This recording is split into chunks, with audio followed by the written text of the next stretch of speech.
My name is Robin Clokey. I am a special educator at Browns River Middle School in Jericho.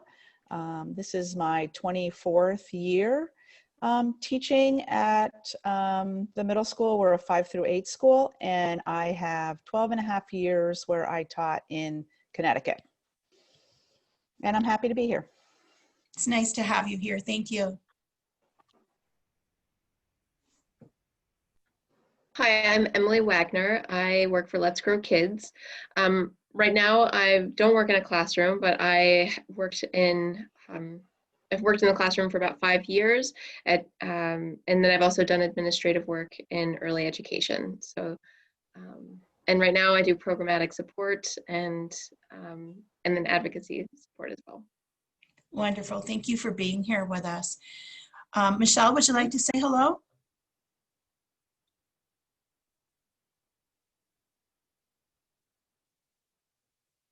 Sure. So my name is Michelle Legere, and I'm an educational outreach counselor for VSAC, and I go into Richford School and do workshops around college and career, and I work individually with students and help them navigate through their path to whatever it is their career goals are after high school. Glad you're here. Thank you. So I just wanted to let everyone know that recording has begun on our in our meeting, and to our students, welcome. Because this is recorded and will be used, it'll be available in the public domain to guard everyone's privacy. That's why we have you to communicate with us via the chat room, and why we don't have you on video. It's just a way to protect everyone's privacy. So that's what that's all about. But we want to know that we know that you're there, and we hope that you become very interactive in the chat room. Okay, and so we'll begin. Had you decided which presenter would begin today to introduce yourselves a little further?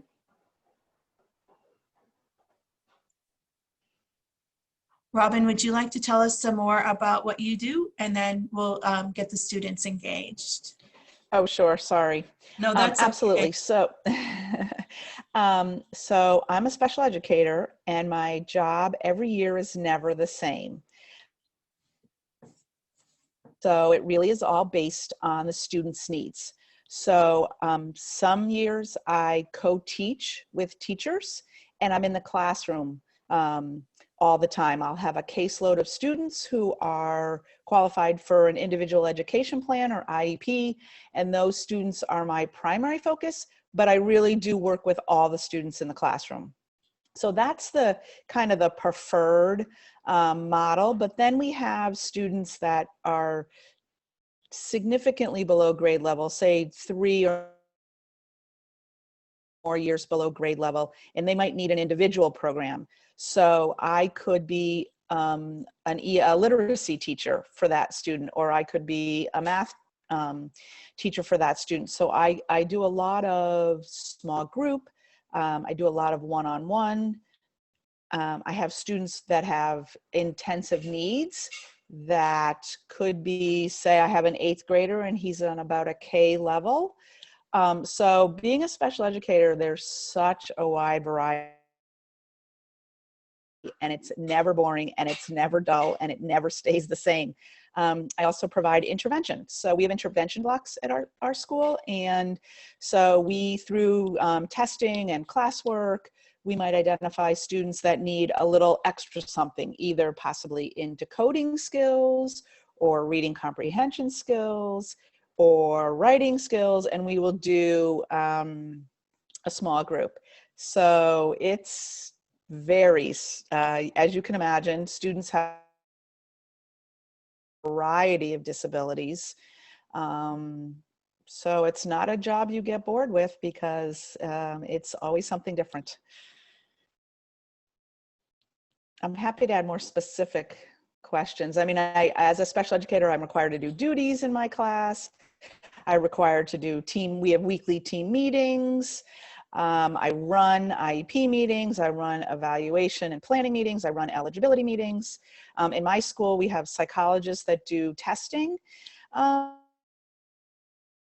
If a student comes up as with concerns, and we have a whole process, an EST process we follow. So I'm responsible for organizing that. Right now I'm a mentor, so I have a mentee for a first year teacher. It's now the second year teacher. I'm also have a student teacher this year, so lots going on. Students, it's just a reminder to push your questions for our speakers in chat. And if I may lob one while we're waiting for them to chime in, may I ask where you went to college and what degrees you have? Yes, so I have a Bachelor of Science in Special Education and a Master's in Special Education. And I graduated from Southern Connecticut State University in Connecticut, which is where I'm from. And I did go to Penn State for a while. But both of my degrees are from university. Now it's Southern Connecticut State University, sorry. And in Connecticut, you're required to get your master's within 10 years of graduating. In Vermont, that's not a requirement. So am I to answer the questions that come up? Sure. Patricia? Yes, that would be Or will great. you ask them? Somebody just asked me how many years. So you need to have your bachelor's. Okay. So the amount of years in Vermont to teach. And I know one thing that you need to think about is reciprocity. So with your license, so if you get licensed somewhere, sometimes there's a reciprocity issue. I had a Connecticut license and that was reciprocal with Vermont. So I could come up here and teach immediately, but I had a very good friend that was from Vermont. And this is going back a few years, so I don't know if it's still the same. I should qualify that.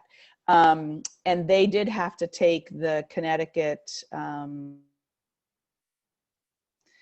now I'm drawing a blank, the state test in order to teach in Connecticut. So that's something to think about, where you're going to get licensed. And then if you want to look for a job, you know, make sure you check out, is your license reciprocal with that state?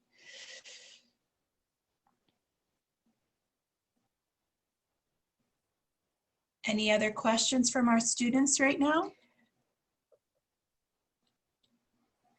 May I ask a quick question of our students? Oh, go ahead. Yeah. Oh, excuse me. Go ahead. I was just going to ask our students if they could type in chat briefly how they got some interest in going into the field of education.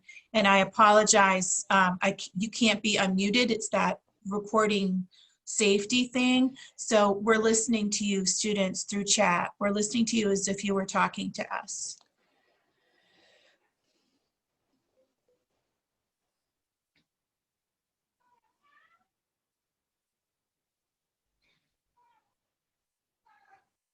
So Carissa said, so you work with all ages?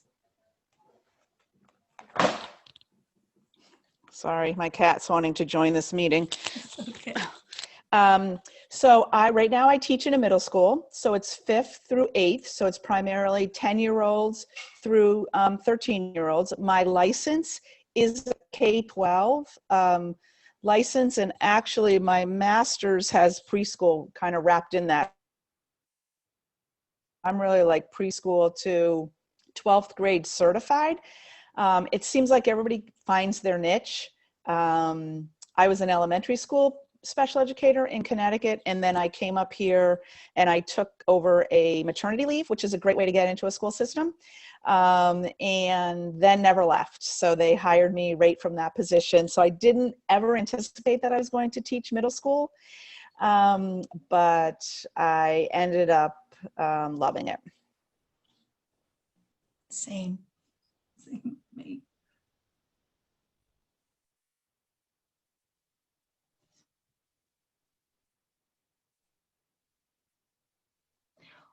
What is involved in getting licensed is one of our questions.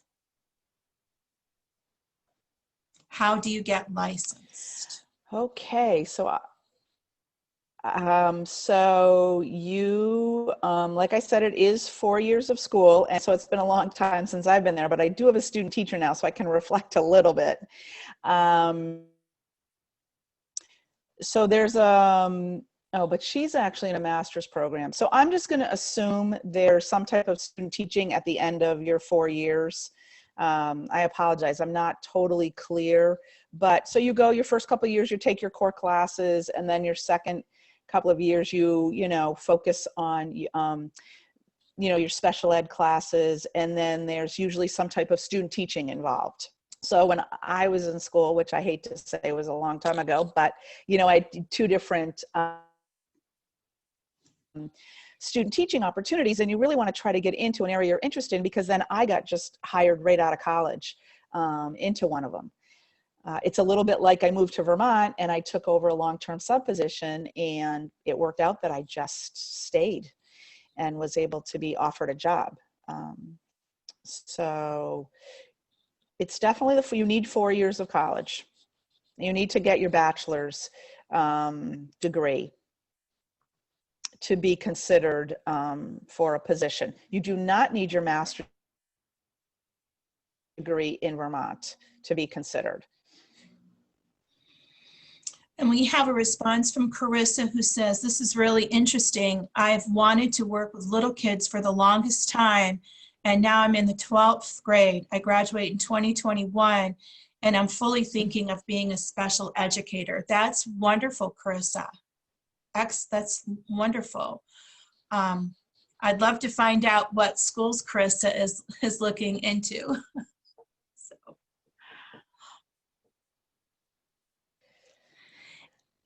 Is there anything else that you would like? We have a lot of our teachers came out of Johnson College.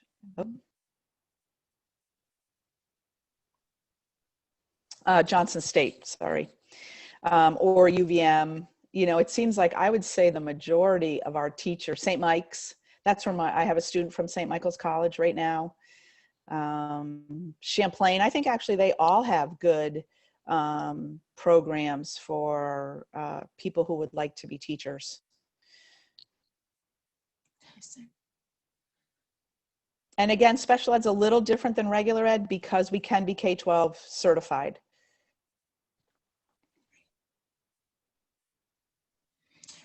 I have a friend who's been a special educator for every age for K-12 throughout her career, many years in the field, and then actually went to work for the state of Vermont Department of Education, and now came back here to be a supervisor in this area. And for me, she's a reminder that special educators, that career can bring you to the classroom and beyond. Mariah said, absolutely, it depends. Oops. No, go ahead. I was going to say there's many, for me, the students are the best part, you know, so everybody does find their kind of what age group they like, what part of education do they like. Some people like curriculum development. One of my best friends went on to be a principal. For me, that whole no desire. I enjoy the student contact, and so I'm right where I want to be. By the time I finish, I will have well over 40 years, and I'm happy. You know, I'm happy I am, but I do think, yes, it's a springboard to many different things. If you have your teaching certification, you can do a lot of different things. Julia says she would like to work with toddlers. Wonderful, Julia, and we'll have our speakers talk about that as well. Mariah says, I got interested in being a teaching educator because I like working with little kids. And Carissa says, I enjoy school, so it would be an easy thing to get into trade school and easy to get my bachelor's degree. I'm glad you like school. That's a good springboard to a career in education. If there's anything else you'd like to say to wrap up now, and then we'll go to Emily, but feel free to continue to join us in conversation, Robin. All set for now? The only thing that I thought as a connection to that last comment is,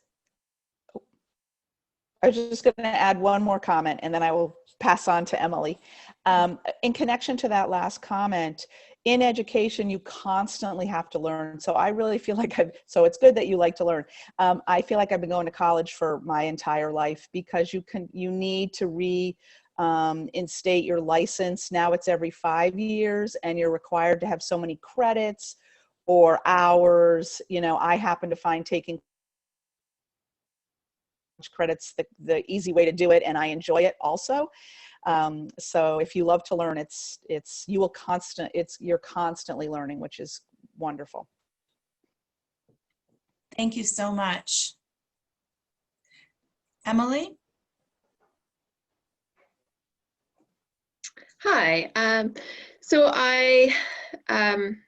hearing Robin speak, I can see a lot of parallels between early childhood. Working with young children, it's always keeps you on your toes. It's always changing. It's lots of activity and having to be really resourceful and think outside the box on like, how do I engage a student, or how do I solve this problem? They're having a hard time maybe feeding themselves or dressing themselves. What can I do to help them get better at learning that skill? So I think it's great. I also have a teaching license and went to a 4-year program, but the difference between early childhood and working in elementary is that I think it's a little bit easier to enter the field directly without having a 4-year degree. So you can go to a tech center and program and get the required education or CCV. There's programs that give you the base founding in the base foundation in child development and how to work with young children. And then there's opportunities to springboard yourself into that 4-year degree or an associate's degree, depending on where your interests lie. And there's lots of early educators who start out working in early education and then go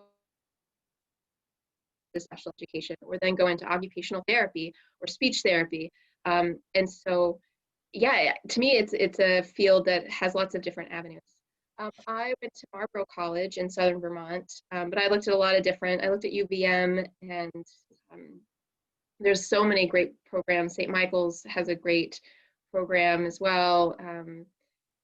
And CCV has a great program. And so, you know, I think there's a lot of value in having that 4-year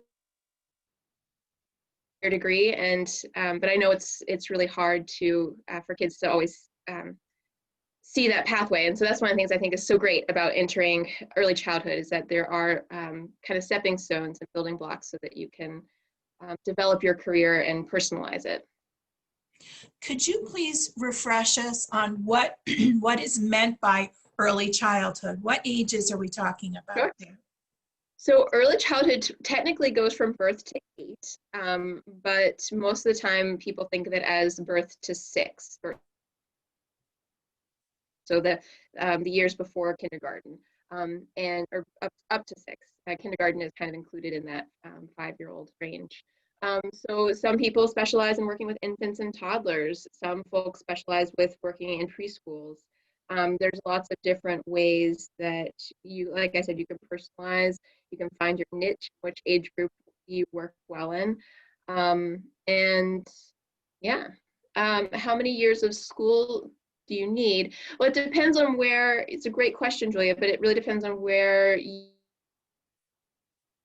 see yourself. So if you can start as an assistant or in a classroom, and you can get the really base foundational courses through CCV, and start working in the classroom right away. And if you want to build on that and get your associate's degree, you can do that. If you want to build on that and get your bachelor's degree, your master's, you can go on up, and then you go from being an assistant teacher to an associate's teacher to a lead teacher. Maybe you get your teaching license and you're working in a public school. maybe you decide you want to get your master's in special education or in speech therapy, and you go and do that. So some folks are even more business minded. I spoke with a woman who's at Johnson State right now, and she's a business major, but she also works in as an assistant in an early childhood program, and so she wants to use her business degree to help children in that way. And so it really is, you know, it's a growing field. It's very versatile, and I think lots of fun.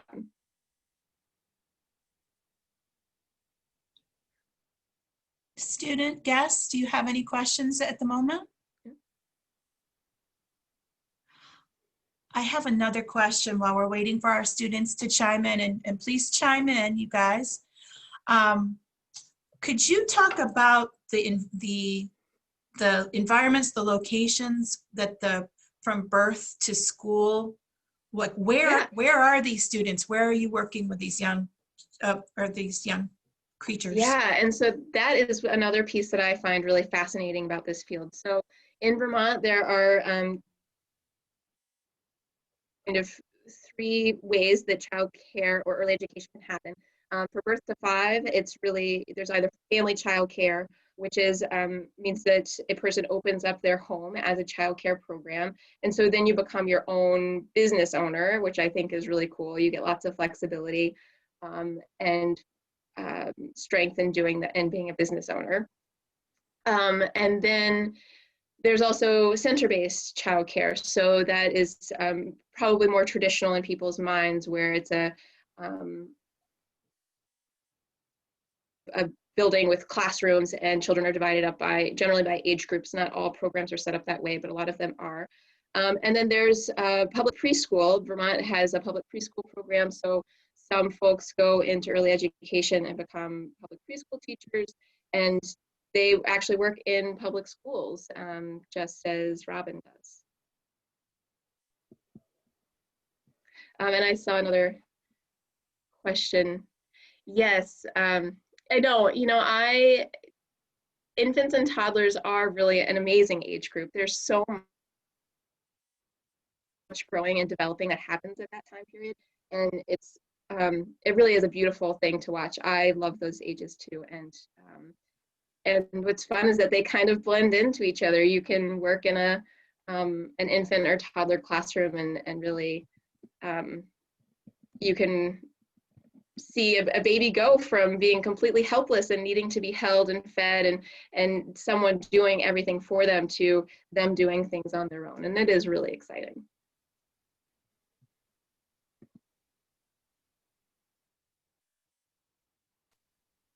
Yes, Michelle. Mm-hmm. Can you hear me? Okay. So I have a question for both presenters because I've heard some of the student guests saying that they're, like, one student said she's in the 12th grade and seriously thinking about going into the field.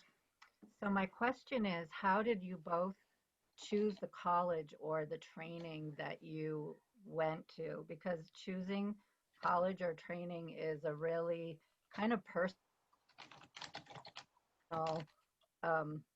it's a personal choice and there's so many different factors involved. And so I'm just curious, maybe for the students to hear how you chose your college.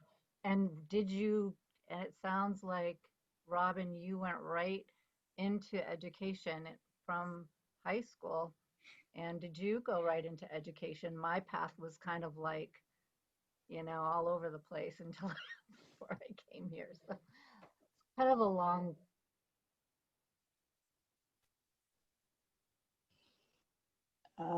Okay, I can start. Emily left my screen, so I don't know where she is, but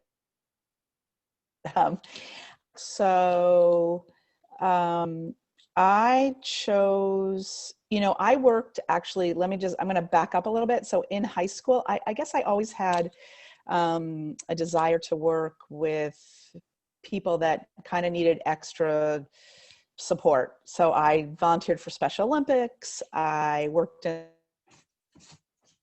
learning lab in high school, and then I chose a college that was, I didn't want to go too far away from home, and that I could afford. So that's kind of those for the two, and the good education program. So in Connecticut, most of the teachers come out of, Southern, where I went. That's the majority of them. So it's kind of like if you're going into teaching, that's where you went to school. And that worked for me, both from a distance perspective and a financial perspective.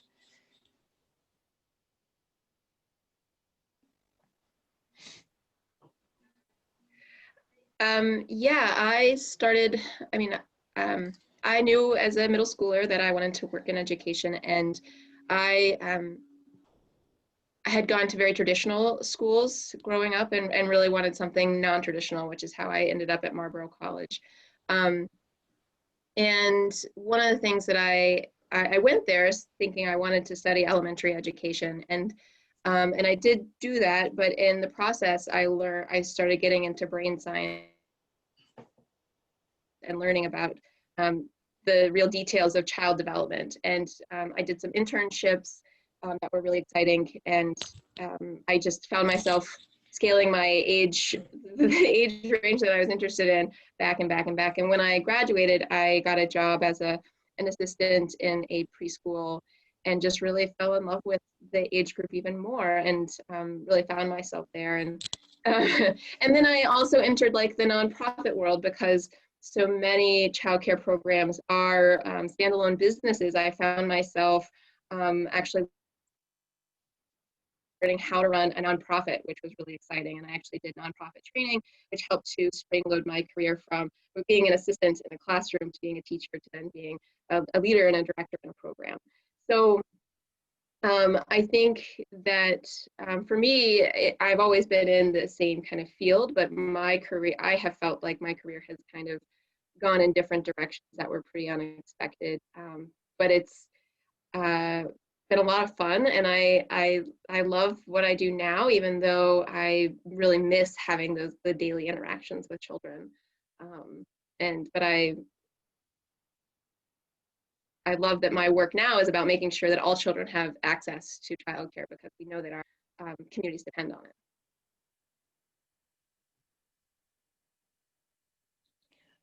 Julia says, I'm class of 2020, and I want to teach, and was working with children and enjoyed working with preschool age. Would also like to work with babies and toddlers. That's wonderful, Julia. Yes, Krista says, as you're talking, I can see the excitement. I do. I find my work very exciting, and I do find it exciting to help bring new teachers into the field. I love education, and I had lots of great teachers growing up, and I remember thinking, I want to be just like you. And I'm excited to have this opportunity to help bring folks into the career, because whether you want to be a classroom teacher, or you want to be an administrator, or you want to be working one-on-one in special ed sort of situation, or in the preschool classroom, infants while their mothers at work. These are all very important roles for our communities, and I do find it very exciting.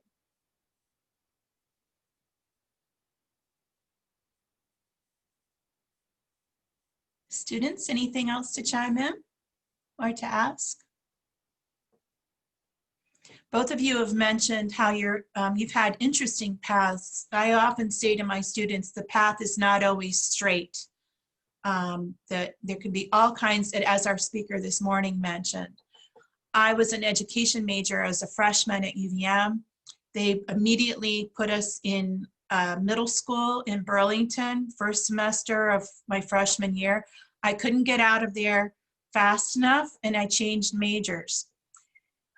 My path went into higher education, and then came back to my greatest love, being working with middle school and high school students, which I never saw coming. And so when I was at that age, I didn't want to do it at all. And now at this age, it's all I want to do.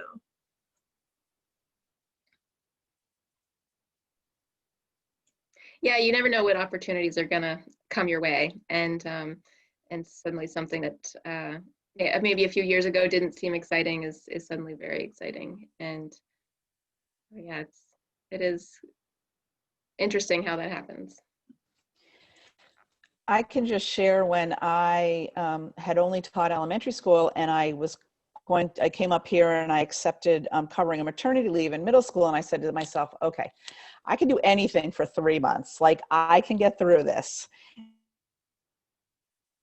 And never anticipating like the joy and, like just never expecting that I was going to like it and be there 24 years later.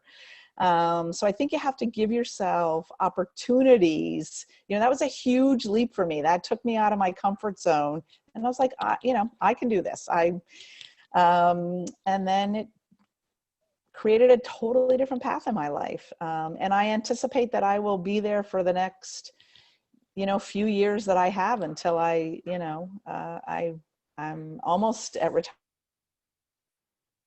retirement. So I look back and I surprised myself, but it's been wonderful. And Robin, you mentioned something earlier that I wanted to touch on it as well, is that there's lots of professional development and in both of our careers. Early educators do a lot of professional development as well. And if you're a licensed teacher, licensed preschool teacher, you would do that same sort of thing Robin was talking about. But early educators are required by law to get a certain amount of professional development each year. And I think that is also a really interesting way to see new opportunities develop. You may take a course on fine motor skills and suddenly realize, oh, I want to help children. I want to learn more about this. I'm going to become an occupational therapist. Or,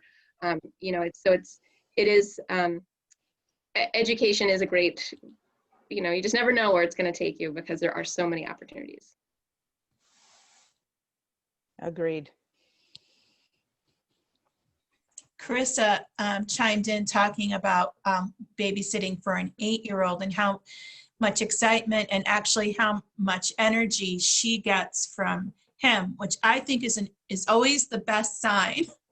When people say they're exhausted by working with kids, and then others who say they're energized by them. That's a good sign. Definitely, I would agree.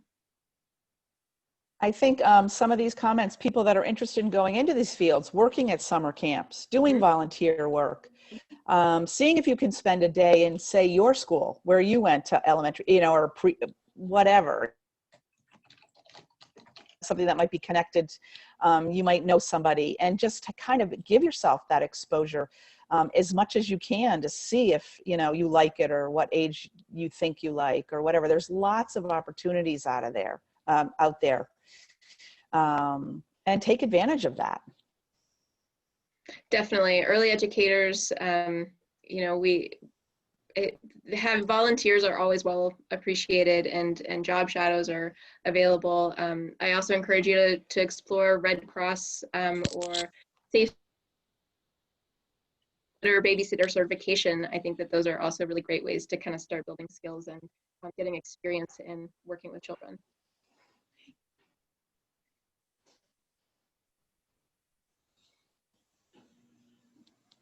May we talk just a moment about other skills, in addition to the skills working with children? What other skills are valuable to succeed in the workplace? Great question.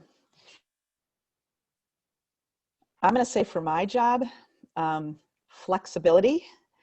Your day can change if you supervise paraprofessionals and they work with somebody with an intensive needs and they're all of a sudden out, and you have your schedule that you have to follow, but so just being flexible is huge. Origin is huge because there's a lot, being a special educator is multifaceted. So the part that I didn't mention is there's a whole paperwork piece that's mandated by law that you have to do.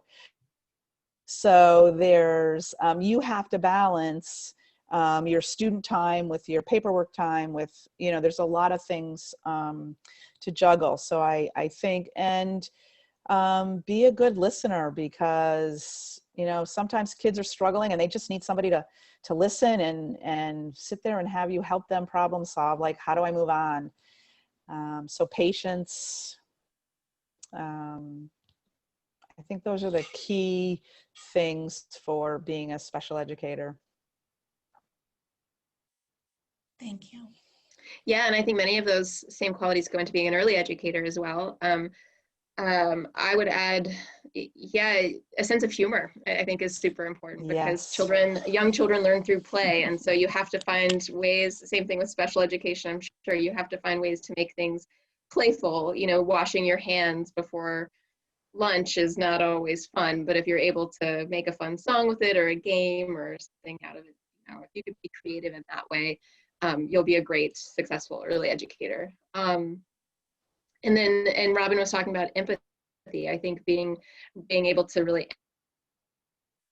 empathize and relate to people's feelings and children's feelings is a really powerful tool to have, because like she's saying, sometimes all children really need to hear is, I hear you, I recognize that you're feeling this way. And then they're able to move on, whatever, past whatever was bothering them. But yeah, organization, resourcefulness, patience, those are all really important skills. The one thing that I didn't mention is my school, and I'm hoping most schools, work in a very team-oriented environment. So being able to work as a member of a team.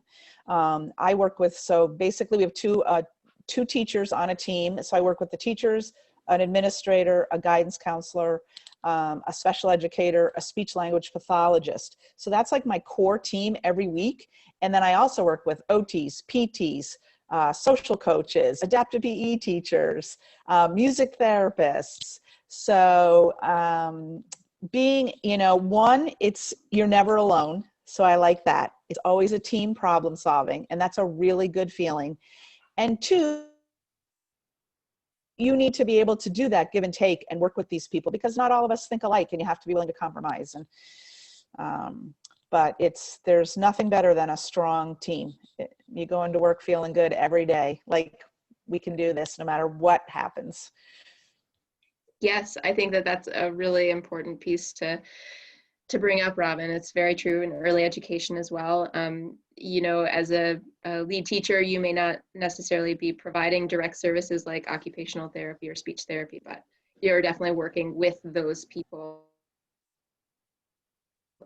and supporting families and their children's development. Yeah, and I just want to reiterate what Emily said, that like our district has a preschool program that we run. So it's the public preschool. We have a director of preschool. So I'm not positive what age, maybe 3. Mm-hmm. Not positive if it starts earlier than that, but that's only happened over the past, I'm going to say 5 to 7 years. Like, that's a nice addition. That wasn't as opportunity for people, and now it is. And I do think, and correct me if I'm wrong, Emily, I don't know what your benefits are like, and I don't know if that's a question that we'll get to, but I do think one of the strengths of being in public education is you do have, you know, you get health insurance, and you can create a retirement account. So you have dental insurance. And so I think that's an important, especially in this day and age. And I just assume from what I hear, sometimes smaller businesses have a hard time providing that, right? It's not cost effective. They don't have enough people. So I'm not trying to persuade anybody from not going into it, but I think it's a factor to consider. Sure. Well, you know, the early childhood field is definitely something that has grown within the last, especially in Vermont, within, like you said, the last 5 to 7 years. The Vermont legislature is starting to prioritize it so that for greater opportunity for children to have access to early education. So that's what created our public preschool programs.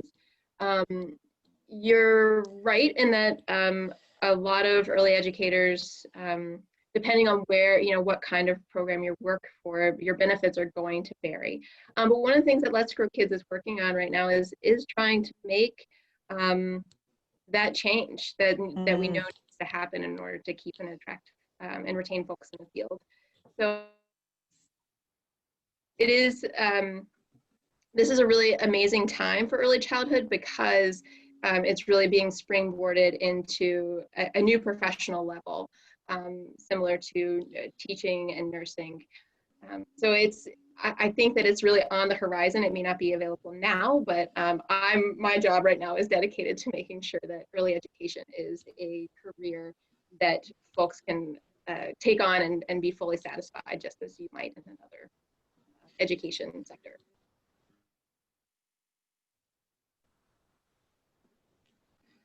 I just want to comment, somebody thought they wanted to go into nursing, but are considering teaching. I just want to share with you that nursing is an amazing field also. Yes. And many of the same kind of skills and qualities are needed in, yep. in nurses as well as educators. Very related. Yeah.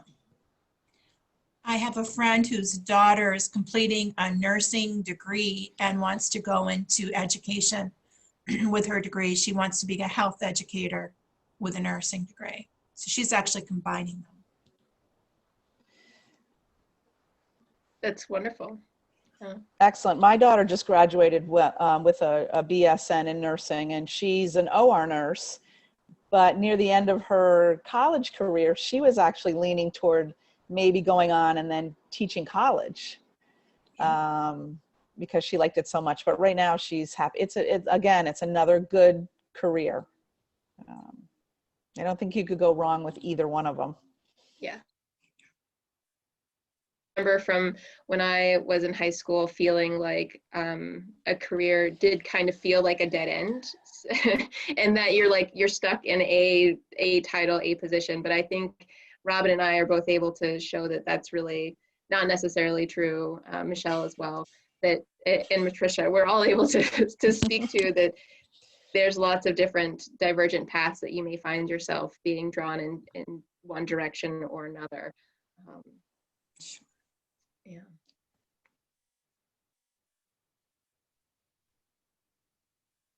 And I think that's why you got to get that experience, Carissa, because it's hard to find that, hard to make those decisions, but I think experience in classrooms will help you make that decision of what works for you.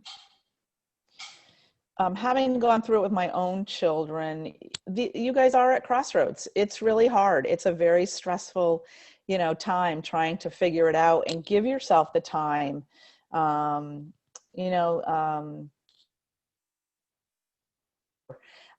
you to like go to a four-year college or go to college, right? But there's lots of other opportunities.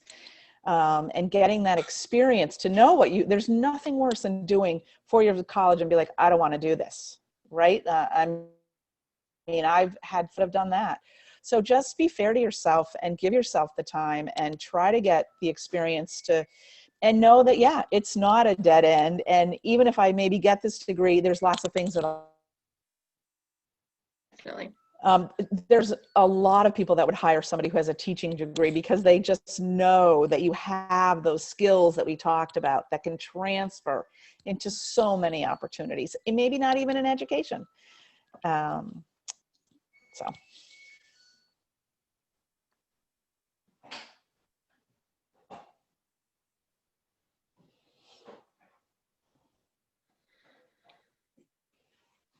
I'm comfortable with some silence while students just maybe think about what they'd like to say, think about what they've heard today. Are we, when this is finished, does it end, or do we get pulled back into the big group? They will pull us back in. They will pull us back in. If a room is finished early, that's okay. There'll be some quiet time while we get pulled in. I just think it's a wonderful experience that we've been able to have here today, where we have had two experienced professionals in a small room with us. You know, it's a gift to be able to ask you questions and listen to you in such a small gathering. And we really appreciate that. That's a wonderful thing about being in Vermont, is that you get to have this type of exchange. So we really appreciate it. Is there anything that you both would like to add as we begin to wrap up our time together?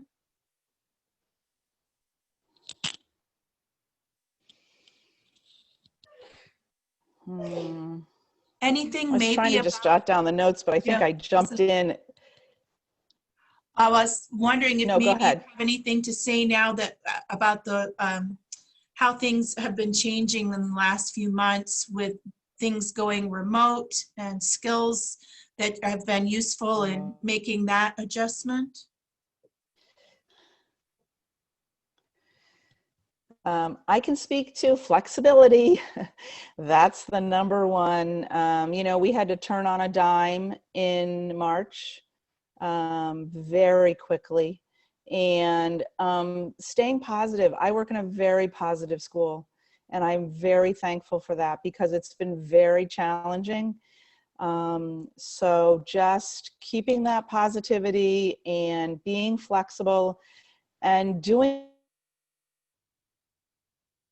I know I could teach better than I'm teaching right now, but I have some kids remote, some kids in person. I'm juggling them every other day.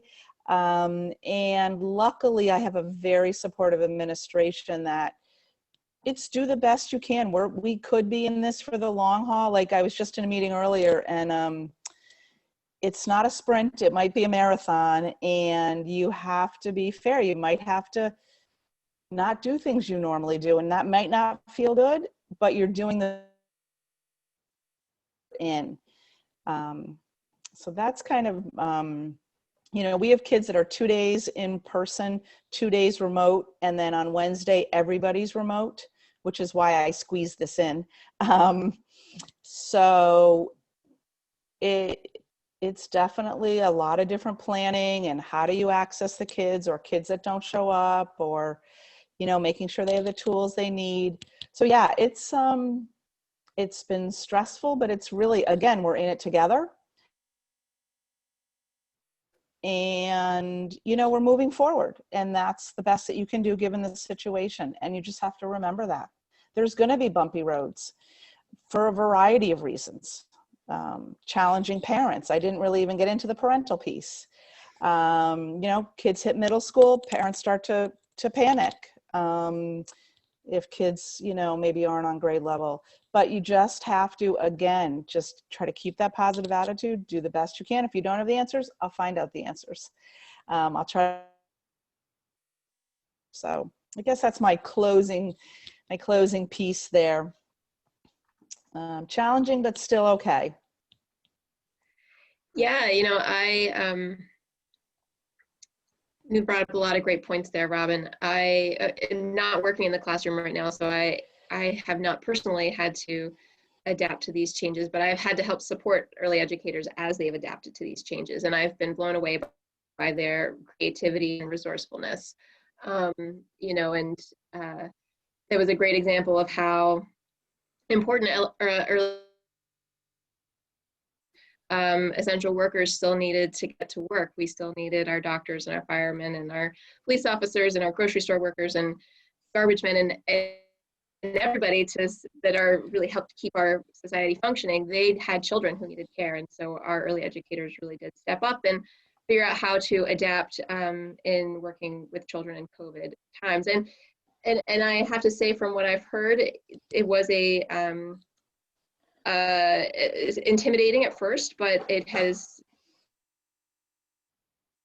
and teachers in really positive ways. And I think that Robin really brings up a great point about the positivity and how important your attitude is. And, you know, you can look at a challenge as something that's really negative, or you can look at a challenge as I'm going to do my best to get through it. And that's really an attitude that early educators in general, I think, really embody.